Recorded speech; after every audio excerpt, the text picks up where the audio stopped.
지난 2주 동안 이게 옆으로 찍혀야 되는데 이렇게 찍혔어요. 그래서 다시 옮겼습니다. 자, 오늘은 누가복음 22장 39절부터 46절의 말씀입니다. 제가 마태복음에도 동일한 내용이 있고요. 마가복음에도 있습니다. 예수님께서 마지막 겟세마네 동산 또는 감난산 또는 올리브산 이렇게 되어져 있는데, 이 최후의 만찬 후에 있었던 이 기도의 내용은 주로 공관복음에는 다 기록이 되어져 있습니다. 근데 왜 누가복음을 기록하는가, 말씀을 드리는가 하면, 누가복음의 저자 누가는 예수님의 모든 사건을 이렇게 실제로 사실적인 언어로 이렇게 표현을 하고 있습니다. 역사적인 측면에서, 사실적인 측면에서 기록을 하고 있기 때문에 우리가 말씀드리는 현장감, 살아있는 현장감을 그대로 반영하고 있기 때문에 그 언어도 그렇고, 그래서 누가복음을 이렇게 중심으로 해서 말씀을 전하고 있다라고 하는 것도 여러분들의 배경으로 이해를 해 두시면 도움이 되겠습니다. 자, 우리 기도는 어떻게 할까? 기도에는 특별한 비결이 없습니다. 사실은 방법도 없습니다. 기도는 기도해야 기도입니다. 그래서 오늘 이제 말씀을 전하겠지만, 우리가 물론 정하여서 하는 기도가 있어요. 뭐 각종 기도가 있습니다. 뭐 금식기도, 무슨 기도, 쭉 이름을 붙여서 하는데, 요즘은 뭐 이제 여러 가지 기도 중에 지난주에도 말씀드렸습니다만 따라하는 기도도 있어요. 이런 기도도 있고, 여러 가지 기도들이 있습니다. 말씀을 묵상하는 기도도 있고, 찬양하면서 하는 기도도 있고, 또 아무 생각 없이 자신을 비워내고 하나님의 임재만, 또는 단순 기도, 기도의 제목을 제가 가서 한번 했었는데요. 하루 종일 한 문장 가지고 기도해요. 그 한 문장 가지고 기도하면 뭐가 은혜가 될까 하는데요. 안 그렇습니다. 아주 큰 은혜가, 그 한 문장을 하루 종일 아침부터 아침 식사하고 그 기도하고, 점심 식사하고 그 한 문장 가지고 계속 기도해요. 어느 순간 한없이 밀려드는 하나님의 그 깨달음과 또 주시는 그 기도, 한 절의 기도 속에서 경험하는 큰 은혜들을 이제 경험하게 됩니다. 따라서 여러분, 기도는 어떻게 할까 하는 데 있어서 특별한 비결은 없습니다. 따라하시기 바랍니다. 기도는 기도하면 기도이다. 여러분, 기도는 기도해야 기도예요. 많이 아는 것으로 기도가 아니라, 그냥 기도는 수시로 무시로, 바울이 데살로니가 전서에서 이야기했듯이 지속적으로 끊임없이 우리의 일상 속에서 살아 숨쉬듯이 하나님과 이렇게 교통하는 그런 것이 기도다, 이렇게 할 수가 있습니다. 자, 오늘 본문은 예수께서 어떤 곳에서 기도하고 계셨는데 이렇게 시작이 되죠. 누가복음 11장에 보면 예수께서 어떤 곳에서 기도하고 계셨는데, 기도를 마치셨을 때 그의 제자들 가운데 한 사람이 말합니다. 이게 이제 사실적 그 현장성을 표현하는 누가의 표현이에요. 마태는 누가 이렇게 이름을 대거든요, 대부분. 근데 여기는 어떤 한 사람이 이렇게 얘기해요. 주님, 요한이 자기 제자들에게 기도하는 것을 가르쳐 준 것과 같이 우리에게도 그것을 가르쳐 주십시오라고 요청을 합니다.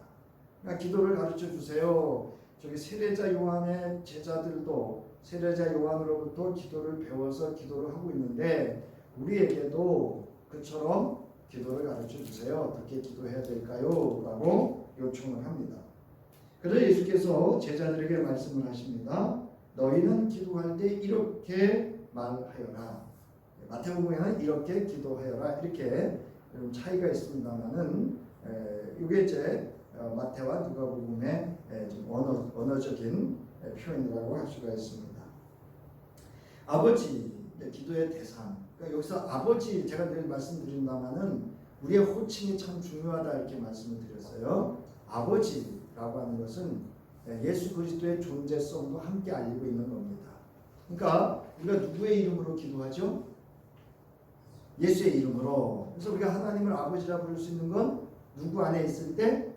예수의 이름 안에 있을 때 부를 수 있는 거예요. 그래서 이 아버지라는 호칭은 하나님과 예수 그리스도의 관계, 예수 그리스도와 오늘 우리의 관계를 함께 표현하고 있는 겁니다. 그리고 예수 그리스도 안에서 누구든지 아버지라고 부를 수 있는 큰 호칭, 은혜의 호칭을 우리에게 주셨다라고 하는 것도 알 수가 있습니다. 따라서 그 아버지라고 하는 것은 모든 우리 기도의 대상이시고 이 기도를 들으시고 응답하시고 성취하시고 완성하시는 분이 그 하나님 아버지 한 분이라는 것을, 또 살아계신 존재라고 하는 것을 함께 내포하고 있다라고 할 수 있습니다. 자, 이 기도를 보면 그 이름을 거룩하게 하여 주시고 그 나라를 오게 하여 주십시오. 날마다 우리에게 필요할 양식을 내려 주십시오. 우리의 죄를 용서하여 주십시오. 우리에게 빚진 모든 사람을 우리가 용서합니다. 우리를 시험에 들지 않게 하여 주십시오. 라고 이렇게 말씀을 하십니다. 그래서 이 기도의 내용을 보면 5가지를 이야기하고 있습니다. 첫 번째는 이제 하나님과의 관계, 하나는 개인적인, 그리고 나가서는 공동체 또는 이웃과의 관계를 기도하고 있습니다. 그래서 하나님에 대한 기도는 이제 2가지인데요. 첫 번째는 하나님의 이름을 거룩하게 하여 주시고 하나님의 나라를 오게 하여 주옵소서. 그리고 이제 개인적인 기도는 날마다 우리에게 일용할 양식을 내려 주옵소서. 이거는 뒤에서 또 설명을 하겠습니다. 우리의 죄를 용서하여 주옵소서. 우리를 시험에 들이지 않게 하여 주옵소서라고 이렇게 5가지의 하나님에 대한 2가지 또는 개인적 이웃과의 관계에 있어서의 기도를 하고 있다라고 하는 걸 알 수가 있습니다. 자, 그러면 아버지 이름을 거룩하게 하여 주옵소서라고 하는 것은, 이 기도는 사람들에 의해서 하나님의 이름이 거룩하게 되도록 역사해 주기를 바라는 그런 기도입니다. 우리 그 십계명에도 여호와의 이름을 뭐 하지 말라 그래요? 망령되이 일컫지 말라. 그것과도 사실은 깊은 관계가 있습니다. 즉 하나님께서는 역사하시는 일, 행하시는 모든 일을 보고 사람들이 하나님의 이름을 거룩하다 고백하여 하나님의 이름이 영광을 얻게 해달라는 기도입니다. 바울이 그랬죠? 먹든지 마시든지 무엇을 하든지 다 뭐를 위해서 하라? 주의 영광을 위해서 하라. 이렇게 말씀을 하셨죠. 자, 그 다음에 그 나라를 오게 하여 주옵소서라는 것은 하나님의 주권적인 통치가 이 땅에서 이루어지는 것을 보게 해달라는 의미예요. 이제 크게는 하나님의 나라가 이 땅에 하나님의 주권적인 통치와 다스림 속에서 하나님의 나라가 이 땅에서 실현되어지는 것이고, 개인적으로 또한 나와 가정에서도 하나님의 주권적인 통치와 다스림의 역사가 있기를 바라는, 그래서 이 땅에서 하나님의 나라를 살아갈 수 있고 경험할 수 있기를 바라는 기도다라고 할 수 있습니다. 자, 그 다음에 개인적인 기도인데 날마다 우리에게 일용할 양식을 내려 주옵소서. 이는 제자들이 날마다 하나님의 공급하심을 위해서 기도해야 한다는 것으로서, 이것은 광야 생활을 하던 이스라엘 백성에게 하나님께서 날마다 내려주셨던, 아침에는 뭘 내려줬죠? 만나를, 저녁에는 메추라기를 내려주셨던 것처럼, 근데 여러분 안식일을 지키는 날에는 어떻게 됐어요? 그날은 아침에 나가니까 있었어요? 없었어요? 없었어요. 근데 전날에 하나님이 채워주라는 것만 거두라고 한 것만큼 더 거뒀는데 어떻게 됐죠? 썩었어요. 그 얘기입니다. 그래서 이 날마다 주셨던 만나와 메추라기 사건을 떠올리게 하는 표현입니다. 신자는 예수께서 가르쳐 주신 대로 날마다 공급하시는 하나님의 은혜를 잊지 않고 매일 주를 의지하고 감사하는 삶을 살아야 함을 의미하는 거예요. 그래서 우리가 식사 기도를 하는 이유가 거기에 있습니다.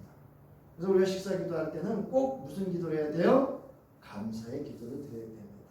제가 말씀드렸죠. 저는 주님 사랑합니다. 주님 감사합니다. 주님 잘 먹겠습니다. 딱 3가지 기도하고 식사를 합니다. 네.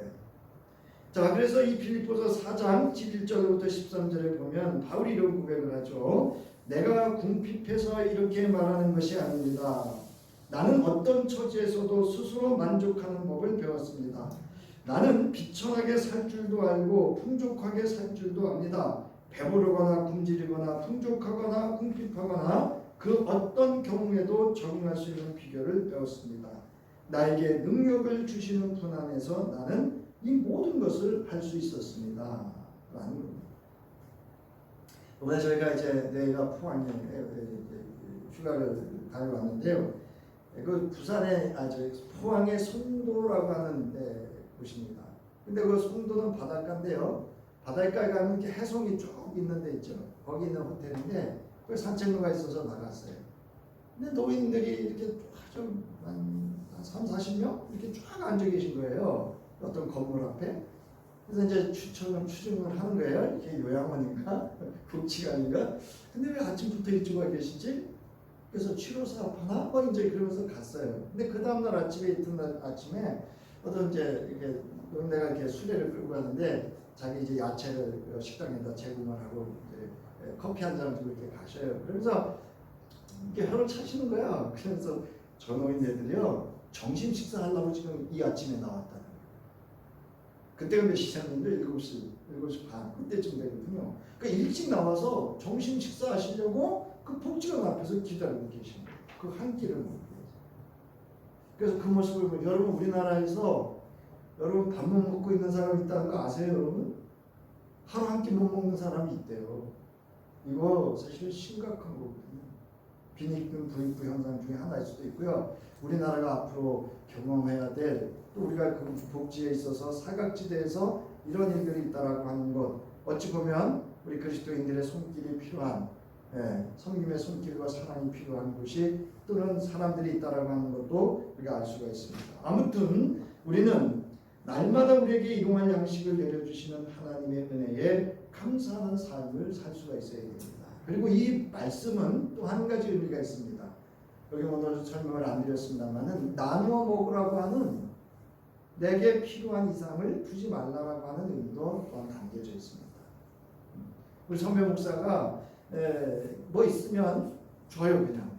그래서 아유 쓰세요, 드세요 그러면 나는 이것만큼이면 돼. 그리고서는 그냥 주는 거예요. 처음에는 나 같으면 저렇게 안 할 텐데 요즘 제가 이제 두뇌가 살다 보니까 그렇게 해야 될 것 같은 생각이 좀 듭니다. 아무튼 날마다 우리에게 일용할 양식을 내려주옵소서라고 기도하라는 겁니다. 자, 그 다음에 우리의 죄를 용서하여 주옵소서. 근데 여기에는 전제가 하나 깔려 있습니다.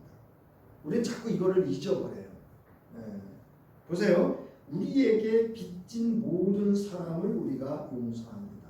앞에는요 죄라는 표현을 썼는데 뒤에는 그 전제가 빚이에요. 근데 사실은 이게 동일한 의미를 가지고 있어요. 근데 앞에 있는 죄는 거기 나와 있죠. 하마티아라고 하는 것으로서 관역에서 벗어났다 이런 뜻이에요. 그래서 이것은 하나님을 향하지 않고 벗어난 죄를 말하는 것이고 이 빚이라고 하는 것은 오페이노라고 하는 헬라어로서 자신에게 상대가 잘못한 일을 용서하는 것을 의미합니다. 그러니까 이거는 하나님, 그러니까 앞에 있는 것은 하나님과 나와의 관계이고요. 빚은 이웃과 이웃과의 관계입니다. 그런데 왜 이런 표현을 쓰냐면 죄라고 하는 게 더 무거운 거예요. 하나님과의 관계에서 이루어진 죄가 더 무거운 거예요. 큰 겁니다.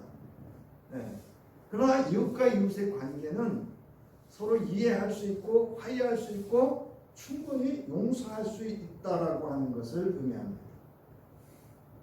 그래서 여기도 이제 제가 누가복음 18장 9절부터 14절에도 이제 말씀이 있습니다만은 이 세리의 기도, 자신을 낮추는 기도. 그래서 이 하나님 앞에서 나 자신의 죄에 대하여 자신을 낮추고 이웃과의 관계에 있어서는 관대함, 너그러움, 즉 그리스도의 사랑을 실현하는 용서받은 죄인으로서의 이웃과의 관계의 빚을 사하여 줄 것이라고 하는 것을 전제하고 있다는 거예요. 그래서 여러분 그 다음 페이지에 보면 누가복음 11장 25절에 보면 이렇게 표현되어 있습니다. 너희가 서서 기도할 때에 어떤 사람과 서로 등진 일이 있으면 용서하여라. 그래야 하늘에 계신 너희 아버지께서도 너희의 잘못을 용서해 주실 것이다. 근데 여러분 이게 쉬워요? 어려워요? 안 되지요. 근데 여러분 기도 여러분 해보시면 아시고 신앙생활 해보시면 아시지만 자녀와 부하 이렇게 살면서 부딪히는 건 그렇게 기도에 방해가 되거나 이러지 않아요. 근데 부부간의 갈등이 딱 생기면요 기도가 막히잖아요, 그죠? 잘 안 돼요. 자, 그다음에 마태복음 6장 14절부터 15절에 보면 너희가 남의 잘못을 용서해 주면 너희 하늘 아버지께서도 너희 죄를 용서해 주실 것이다. 그러나 너희가 남을 용서해 주지 않으면 너희 아버지께서도 너희의 잘못을 용서해 주지 않을 것이다. 근데 우리는 이 전제를 잊고 있습니다. 그래서 이 용서라고 하는 것은 오늘날로 말하면 예수 그리스도로 말미암아 우리가 하나님의 구속의 은총을 경험한 하나님과의 관계의 죄를 용서받는 존재가 사실은 여기에 비할 수 없는 빛 정도에 되는 이런 사람들과의 이웃과의 관계에 있어서 용서하지 못하고서 어찌 너가 하나님 앞에 용서를 받을 수 있겠느냐라고 하는 그런 의미이기도 합니다. 자, 예수께서는 이처럼 기도는 하나님 앞에서 자기를 낮추고 형제를 용서하는 데 있다라는 겁니다. 그래서 누가복음 17장 3절부터 4절에 보면 너희는 스스로 조심하여라. 믿음의 형제가 죄를 짓거든 꾸짖고 회개하거든 용서하여 주어라. 그가 네게 하루에 7번 죄를 짓고 7번 네게 돌아와서 회개하오 하면 너는 용서해 주어야 한다 라고 말씀하고 있어요. 이건 명령이에요, 명령. 근데 여러분 이게 돼요? 한 번은 한두 번은 미안해요, 제가 잘못했어요, 회개합니다, 이건 받아들이지만 7번씩 이런 건 가능할까요? 이처럼 기도란 내가 받은 하나님의 은혜에 대하여 자신을 낮추고 이웃에게도 겸손함으로 대하여 주의 말씀대로 실현하여 서로 하나님의 화목을 이루는 데 있습니다. 그래서 마태복음 18장 32절부터 35절에 우리가 잘 아는 왕의 종, 왕으로부터 만달란트라고 하는 어마어마한 탕감을 받은 종이 궁궐문항을 나서다 자기 동료를 만나자 몇 데나리온 있는데 100데나리온인가? 그거 안 갚았다고요. 멱살을 붙잡고요. 위협을 가하고 결국 옥에다 가둡니다. 이것을 이제 말씀하시면서 예수께서 비유를 말씀하시면서 너희 각각 진심으로 자기 형제 자매를 용서해 주지 않으면 나의 하늘 아버지께서도 너에게 그와 같이 하실 것이다. 그러니까 여러분 제가 말씀드렸죠. 이 복음서나 그 다음에 서신들은 교회 공동체를 위해서 말씀을 전한다는 거예요. 그래서 교회 공동체 안에 있어서 가장 중요한 것은 뭐냐면요, 용서입니다. 그래서 이것에 대해서 얘기를 하죠. 가서 회개하거든 용서해주고 그래도 권면해서 안 받으면 두세 사람이 찾아가고 그래서도 안 받아주면 공동체에서 요즘 말하면 출교시켜라 이렇게 얘기를 하죠. 왜냐하면 그 용서 회개하지 않는 그 공동체원으로 인해서 그 공동체가 파멸할 수도 있고 어떤 큰 위기에 생명의 위협에 봉착할 수도 있기 때문에 그런 경계의 말씀을 하셨던 것을 알 수가 있습니다. 그 다음에 이제 5번째로 우리를 시험에 들지 않게 하여 주옵소서라고 기도하라고 말씀하셨는데요. 여기 시험이라고 하는 것은 내적으로 죄를 짓게 하는 유혹과 외적으로 시험하는 환난 모두를 가리키는 거예요. 그러니까 환난이 오면 또는 유혹이 오면 가장 중요한 건 내적으로 그것을 어떻게 대응하느냐 또는 대처하느냐 하는 신앙적인 측면에서의 의미를 포함하고 있습니다. 자, 이 기도는 시험을 받지 않도록 해달라는 것이 아니라 시험에 뭐하지 않게 굴복하지 않게 해달라는 거예요. 신자가 그 신앙에 굴복하지 않는 길은 하나님께서 이끄시는 곳으로 따라가며 하나님과 하나님의 보호하심에 전적으로 자신을 의지하고 맡기는 데 있습니다. 따라서 성도들은 시험에 빠지지 않기 위해서 항상 깨어 근신하며 하나님의 선하시고 기뻐하시며 온전하신 뜻이 무엇인지 분별하기 위해서 하나님의 말씀으로 영적 지혜를 갖추고 있어야 합니다. 우리가 살면서 부부 간에 갈등이 있을 수 있고요. 이웃 간에 갈등이 있을 수 있어요. 그러나 얼른 비춰봐야 돼요. 말씀으로. 내가 이렇게 해도 되나?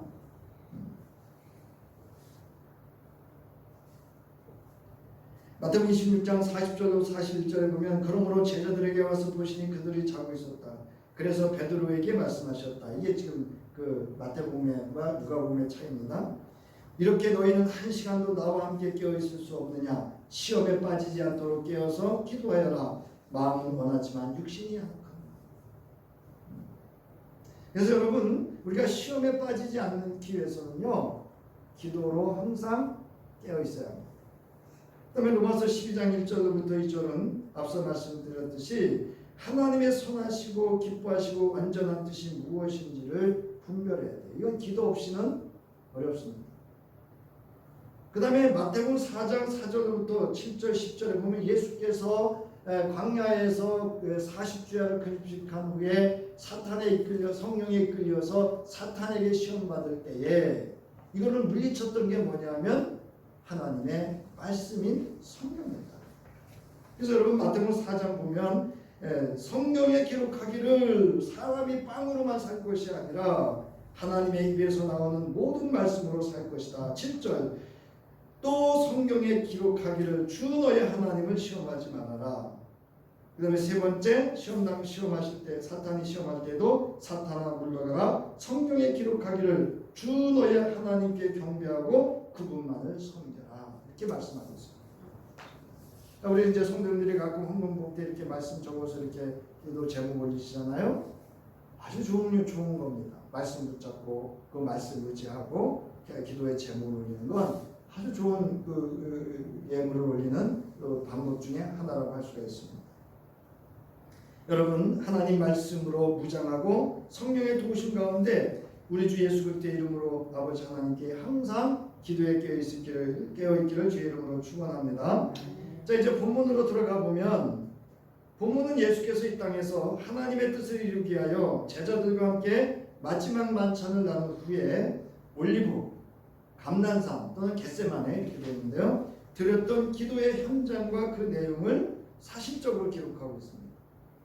예수께서는 아버지 하나님께 기도하러 나아가기 전에 제자들에게 말씀하시죠. 뭐에 빠지지 않게? 시험에 빠지지 않도록 기도하여라 라고 말씀하셨어요. 그리고 기도를 마치고 일어나 제자들에게로 와서 보시니 그들이 슬픔에 지쳐서 잠들어 있음을 보시고 그들에게 왜들 자고 있느냐? 시험에 빠지지 않도록 어떻게 기도하여라? 일어나서 기도하여라. 자 오늘 설교의 제목이 뭐죠? 네? 따라서 일어나라, 기도하여라. 일어나 기도하라는 말씀의 제목입니다. 여기서 시험이라고 하는 것은 하나님을 배반하고 우상을 숭배하려는 유혹, 즉 불신앙, 불순종, 불평등의 개념과 연관되어 있어요. 구약에서는. 신약에서도 신자들은 하나님을 배반하도록 끊임없이 유혹을 받기 때문에 영적으로 무장해야 하며 정신을 차리고 깨어 기도해야 한다고 거듭거듭해서 신약에서도 말씀을 하고 있습니다. 에베소서 6장 10절부터 11절에 보면 바울이 이렇게 얘기를 합니다. 악마의 관계에 맞설 수 있도록 하나님이 주시는 온몸을 돕는 갑옷을 입으십시오. 우리의 싸움은 인간을 적대자로 상대하는 것이 아니라 통치자들과 권세자들과 이 어두운 세계의 지배자들과 하늘에 있는 악한 영들을 상대로 하는 것이다. 그러니까 우리는 싸움의 대상이 명확하면 이길 수 있어요. 싸움의 대상이 명확하지 않으면 좀 속된 말로 젖어지다 마는 거죠. 자 그러면서 하나님이 주시는 무기로 완전히 무장하십시오. 그래야만 여러분이 악한 날의 이 적대자들을 대항할 수 있으며 모든 일을 끝낸 뒤에 설 수 있을 것입니다. 그러면서 이제 하시는 말씀이 여러분은 진리의 허리띠로 허리를 동이고 정의의 가슴마기로 가슴을 가리고 버티어 서십시오. 발에는 평화의 복음을 전할 차비를 하시고 이 모든 것에 더하여 믿음의 방패를 손에 드시고 그것으로서 여러분은 악한 자가 쏘는 모든 불화살을 막아 꺾어버릴 수 있을 것입니다. 그리고 구원의 투구를 받고 성령의 검 곧 하나님의 말씀을 받으십시오. 그리고 온갖 기도와 간구로 언제나 무슨 안에서? 성령 안에서 뭐 하라고요? 기도하십시오. 이것을 위하여 늘 깨어서 언제까지? 끝까지 참으며 모든 성도를 위하여 간구하십시오. 라고 하고 있습니다. 우리에게 유일한 공격의 무기가 뭐냐? 성령의 검, 곧 뭐예요? 하나님의 말씀입니다. 앞서서도 말씀드렸지만 예수가 사탄에게 시험 당할 때도 뭐를 물리치셨어요? 말씀으로. 그러니까 여러분 여기 시험에 빠지다 할 때 이 빠지다는 말은요 이렇게 무엇으로 이렇게 들어가다 이런 뜻이에요. 그러니까 마치 이렇게 배가 구멍이 하나 뚫리잖아요. 그러면 배가 어떻게 돼요? 천천히 이렇게 가라앉아서 결국은 완전히 침몰하는 것과 같은 현상이라고 할 수가 있습니다. 그래서 이 단어가 어디에 쓰여 있냐면요. 그 예수의 제자 가룟 사람 유다라는 그 예수의 제자가 있었는데 거기 보면 누가복음 22장 3절부터 6절, 요한복음 13장 27절에 보면 예수의 제자 가룟이라 부르는 유다에게 뭐가 들어갔다고요? 그 생각에 사탄이 생각을 집어넣었고 또 사탄이 들어갔다 이렇게 표현을 하고 있습니다. 그런데 이미 앞서 22장 31절부터 34절에 예수께서는 베드로에게 말씀하셨어요. 시몬아 시몬아 보아라. 사탄이 밀처럼 너희를 체질하려고 너희를 소망에 넣기를 요구하였다. 그러나 나는 내 믿음이 꺾이지 않도록 너를 위하여 기도하였다. 내가 다시 돌아올 때에는 이렇게. 여러분 베드로는 예수를 어떻게 했어요? 부인하는 뭐에 빠졌어요? 시험에 빠졌고 예수가 잡혀가고 십자가에 달릴 때 그의 제자들은 어떻게 했어요? 도망가거나 멀찌감치 발길의 끝에 저 멀리 떨어져 있었던 즉 시험에 들었던 것을 볼 수가 있습니다. 그러나 그들이 다시 돌아올 수 있었던 것은 누구의 기도 때문에? 예수께서 기도하셨기 때문에. 네가 돌아올 때에는 이렇게 기도하셨기 때문에. 여러분 이 기도의 능력을 믿으시기 바랍니다.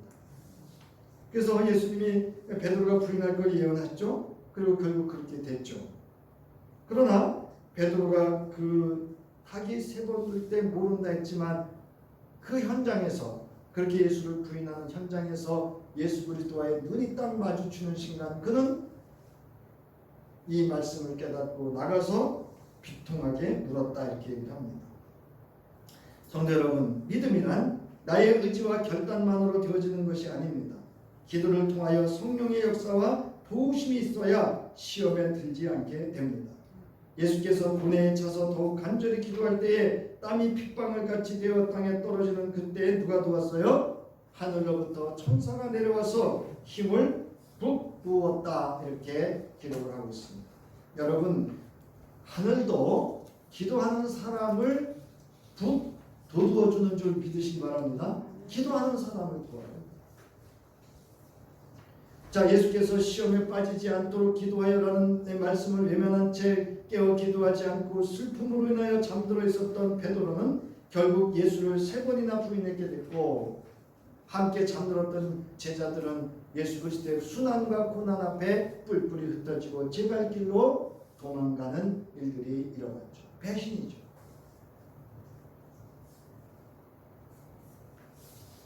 이처럼 기도는 우리의 신앙이나 일상에서 일어나는 상황을 인지하고 이를 직시하고 항상 하나님 앞에 깨어있는 의식으로 존재하여 있는 것입니다. 즉 항상 나 자신의 존재성과 의식을 하나님 앞에 깨어있는 상태를 기도라고 하는 거예요. 이게 살아있는 기도이고 살아있는 신앙이에요. 그러니까 여러분 오늘 요 시간 요 공간에서만 우리가 기도하고 요 공간에서만 믿음이 작동하는 게 아니고요. 항상 우리의 존재와 삶이 우리가 살아가고 있는 삶의 그 현장 속에서 인지되어지고 직시하고 직면하는 모든 상황 속에서 작동되어지는 것. 이것이 기도여야 함을 말하고 있는 겁니다. 이렇게 슬픔으로 인하여 잠들어 있는 제자들을 향하여 왜들 자고 있느냐? 시험에 빠지지 않도록 일어나서 기도하여라 라고 하십니다. 여기서 일어나다라고 하는 것은 일어나다, 일어서다, 깨어나다라는 뜻을 가지고 있으며 죽은 자가 다시 일어나 생명을 얻는다는 소생의 의미로 사용되었습니다. 이 소생이라고 하는 단어는 사실은 부활이라는 단어하고 달라요. 네. 소생이라고 하는 건 죽을 뻔했다가 살아나는 것을 소생했다 그러고 여기서 말하는 것은 죽은 자가 살아나는 그런 생명 이것을 의미하는 단어로 사용됐다. 그래서 여러분 깨어있어 기도하라는 말씀보다 한층 더 심화된 의미를 담고 있어요. 그러니까 마가복음에 보면 이 말씀을 깨어있어 기도하라 이렇게 했지만 이 누가는 이 아니스템이라고 하는 헬라어를 써서 이거보다 더 심화 있고 더 깊은 의미를 가지고 또 더 깊은 강력한 의미를 가지고 이 단어를 썼다라고 하는 겁니다. 자, 예수께서는 제자들이 슬픔이나 두려움과 같은 인간적인 감정을 박차고 일어나서 담대하게 고난에 동참하라는 말씀입니다. 이후 베드로는 이 말씀을 자신의 존재성과 의식에서 깊이 깨달아 가슴에 새기게 된 베드로는 그의 공동체에게 보내는 서신에서 이렇게 권면합니다. 여러분의 걱정은 모두 하나님께 맡기십시오. 하나님께서는 여러분을 돌보고 계십니다. 정신을 차리고 깨어 있으십시오. 여러분의 원수 악마가 우는 사자같이 삼킬자를 찾아 두루 다닙니다.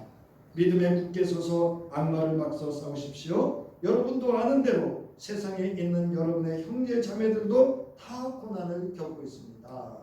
그래서 여러분 일어나서 기도했던 베드로는 결국 나중에 어떻게 죽어요?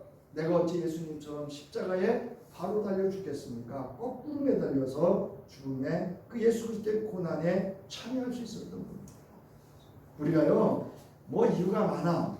그것은 일어나 기도하지 않기 때문에 그렇습니다. 자, 오늘 본문과 함께 우리가 적용할 텐데요. 간단히 세 가지만 우리 예수 그리스도의 기도의 본을 따라서 적용해 보려고 합니다. 자, 예수는 오늘 본문의 39절에 보면 늘 하던 대로 기도했다. 개역개정에서는 습관을 쫓아 습관을 따라 기도했다는 거예요. 여러분 우리의 신앙의 연수가 깊어지면 깊어질수록 해야 되는 게 하나 있는데요. 기도가 몸에 배어 있어야 돼요. 늘 기도가 우리의 몸에 배어 있어야 돼요. 그래서 가끔 보면 이렇게 이제 어디 가다 보면 노인분이 이렇게 앉아서 뭐라고 일부러 막 혼자 중얼중얼 거리셔요. 그러면 기도하는 분들이 가끔 있어요. 여러분들 가끔 보실 거예요. 보면. 네. 기도가 몸에 배어 있는 분들. 여기서 배다라는 말은 여기 나와 있죠. 생각이나 태도, 행동 따위가 몸이나 손에 버릇이 되어 익숙해져 있다. 이런 것이. 자, 예수께서는 늘 하시던 대로 습관을 쫓아서 올리브산으로 올라가셔서 기도하셨습니다. 예수께서 기도하는 것은 자신의 존재성과 의식 속에 항상 기도가 배어 있어서 일상의 삶이 되어 있음을 여기서 보여주는 거예요. 이처럼 우리 또한 기도가 늘 우리의 존재성과 의식 속에 항상 배어 있어서 우리의 일상에서 습관되어 있어야 합니다. 기도를 정한 장소, 정한 시간, 즉 일정한 공간에서 정한 시간에 하는 것도 필요하지만 이는 하나님께서도 원하시는 것이기도 하지만 오늘 본문에서처럼 예수께서는 늘 하던 대로 정한 장소에 나와서 기도하셨습니다. 그래서 여러분 교회가 그래서 있는 거예요. 기도는 교회는 뭐예요? 만민이 뭐하는 집이에요? 누구든지 와서 기도할 수 있는 집이에요. 저희 교회가 좋은 점이 하나 있잖아요. 교회가 이렇게 떨어져 있어서요. 여러분이 여기 와서 기도해도요. 우리 사택에서 몰라요. 알잖아. 오늘 집사님이 교회 와서 뭐 이렇게 소리 지르고 이제 어느 날 이렇게 지나가다 보니까 몰라요. 문 뒤에 딱 닫으면. 그러니까 여러분 기도하시고 싶으시면 아무 때나 오셔서 기도하시고 저녁에 에어컨 켜놓고 기도하셔도 돼요. 자, 여러분 그렇지 않으면 우리는 시험과 유혹에 빠질 수 있기 때문입니다. 그러므로 예수께서도 자신을 따르는 제자들에게 시험에 빠지지 않도록 기도하라고 먼저 권면하셨던 겁니다. 예수를 따르는 기독인 즉 신자는 늘 일상 가운데에서 여러분 조건 따지지 마시고요. 기도할 수 있는 기도가 몸에 배어있는 습관을 가질 수 있습니다. 기도는 오늘 지금 여기서 하는 것이지 다음 또는 내일로 미는 거 아니에요. 누가 해야 되니까 없어요. 기도는 누구 때문이 아니고 그냥 내가 주 앞에서 그냥 하는 겁니다. 두 번째로 무릎을 꿇었습니다. 자, 무릎을 꿇다라는 것은 내려놓다, 눕히다는 것으로 우리가 좀 어려운 단어로 겸허하다 이러거든요. 자기를 낮춰서 비운다 이런 뜻이에요. 무릎을 꿇는다. 그래서 이걸 또 자기 부인한다 이래. 자기를 부인한다. 오직 하나님만 인정한다는 그런 아주 겸허한 자기를 낮추고 자신을 피우는 행위예요. 그럼 뭘로 채워야 돼요? 하나님이 높여주시고 하나님의 말씀과 성령의 충만함으로 체험을 받는 것이 무릎꿇음에 있습니다. 우리의 대부분의 기도 내용은 자기중심적이고 나 자신의 욕구의 필요나 욕망을 채우기 위한 기도를 할 수 있습니다. 물론 하실 수 있는 기도예요. 그러나 마지막 반드시 우리가 해야 될 기도는 무릎꿇음에 있습니다. 오늘 아버지 하나님 앞에 무릎 꿇고 기도하는 예수께서 이렇게 말씀하십니다. 기도합니다. 아버지, 만일 아버지의 뜻이면 내게서 이 잔을 거두어 주십시오. 누구 생각이에요? 자기 생각이에요. 자기 판단이에요. 네. 그런데 보세요. 그러나 내 뜻대로 되게 하지 마시고 누구의 뜻대로? 아버지의 뜻대로 되게 하여 주십시오 라고 기도합니다. 이러한 내 뜻이 아닌 하나님의 뜻이 이루어지기를 기도할 수 있었으면 진정으로 아버지 하나님 앞에 자신의 모든 것을 맡기고 내려놓는 겸허함의 태도, 무릎꿇음에 있습니다. 여러분이 겸하게 하나님 앞에 무릎 꿇고 자신의 모든 것들을 내려놓고 나를 비울 때 하나님이 높이시고 채워주실 것을 믿으시기를 주의 이름으로 축원합니다. 마지막으로 세 번째입니다. 간절히 기도했습니다. 그런데 간절히 기도했는데 어떻게 해요? 더욱 간절히 기도했어요. 예수께서는 오직 기도에 몰입하셨습니다. 어떻게? 더욱. 그 정도나 수준이 한층 심하다 또는 높게라는 강조적 의미를 표현하는 건데요. 우리는 간절히는 하는데 더욱은 안 되는 거예요. 이런 일이에요. 예를 들면 어떤 집안에 어려운 일이 있어. 환난이 있고 역경이 있고 뭐 집안에. 근데 그때는 막 간절히 기도를 해. 근데 그 문제가 해결되거나 해결 안 되면 기도가 멈추거나 끄거나 포기하거나 불평하거나. 뭐가 안 되는 거예요? 더욱이 안 돼요. 여기 간절하다는 그 표현이 에크테네스테로라는 헬라어인데요. 거기 보면 그 의미가 뭔지 아세요? 더욱 강렬하게, 더욱 열심히, 더욱이 붙어 있습니다. 그 다음에 고뇌에 차다라고 하는 거, 힘쓰고 애쓰다는 것은 뭐냐? 고뇌 가운데 있게 되어라고 번역할 수 있는데 이는 죽음을 앞두고 몹시 번민하여 괴로워하는 예수의 심정을 고난 가운데 놓여 있음을 잘 묘사하고 있는 표현이에요. 하나님의 아들 예수도 십자가에 죽으신 그 수치와 고통과 그 모든 영광과 명예를 누려야 되는 그 십자가의 죽으심에 대해서는 고뇌하셨다는 거예요. 여러분, 우리가 가진 거 내려놓기가 쉽습니까? 어렵습니까? 어렵습니다, 여러분. 더욱 간절히 기도하는 거 더욱 어렵습니다. 예수께서는 십자가의 고통과 죽음이라는 것을 피하고자 하는 내적 유혹을 이루기 위해서 필사적인 영적 분투를 하고 계시는 겁니다. 마치 땀이 땅에 떨어지는 핏방울이 되었다는 묘사처럼 예수의 기도가 얼마나 더욱더욱 간절하게 기도하고 있었는지를 보여주고 있는 아주 성장성이 살아있는 그런 표현입니다. 우리는 몇 번 기도하다 안 되면 기도를 접는 경우가 대부분입니다. 그리고 기도하지 않으려고 합니다. 기도하기를 포기합니다.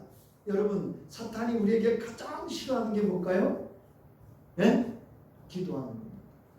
옛날에 부흥 강사가 그러잖아요.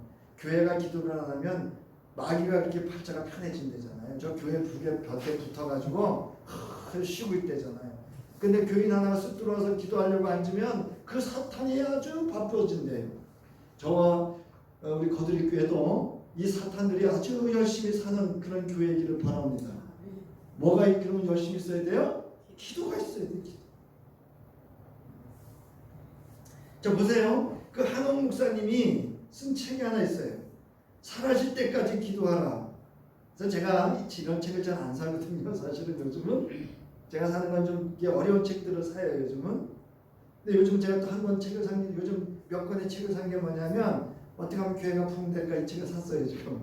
그래서 이제 뭐 죽은 교회를 해부한 거, 뭐 살아있는 교회를 뭐 한 거 이런 거 이렇게 부흥하는 교회, 쇠퇴하는 교회 뭐 이런 책들을 샀어요. 그래서 우리 교회가 어떻게 하면 부흥할까? 또 감사하니까 또 이런 부분에 좀 공부를 해야 될 것 같아서 다음 주부터는 좀 공부를 해서 이렇게 도움이 될까 싶습니다. 자, 한옥 목사의 저서 사라질 때까지 기도하라는 책에서 기도를 멈추지 않는다면 그래서 하나님께서 개입하시는 결정적인 순간에 반드시 뭐 된다고요? 역전되는 역사가 일어날 줄로 믿으라고 하면서 간증과 함께 말씀과 함께 글을 썼어요.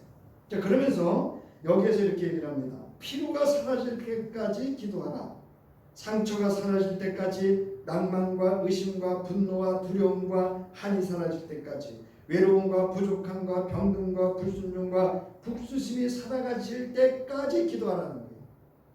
그래서 이런 예를 하나 드시는 거예요. 목사님이 여행을 가는 거예요, 교인들한테. 그래서 어느 산을 넘어가야 되는데 갑자기 눈보라가 치고 막, 그래서 이제 버스가 통과하지 못한 거예요. 이제 그 상태면 내일 아침도 일정이 막히는 거예요.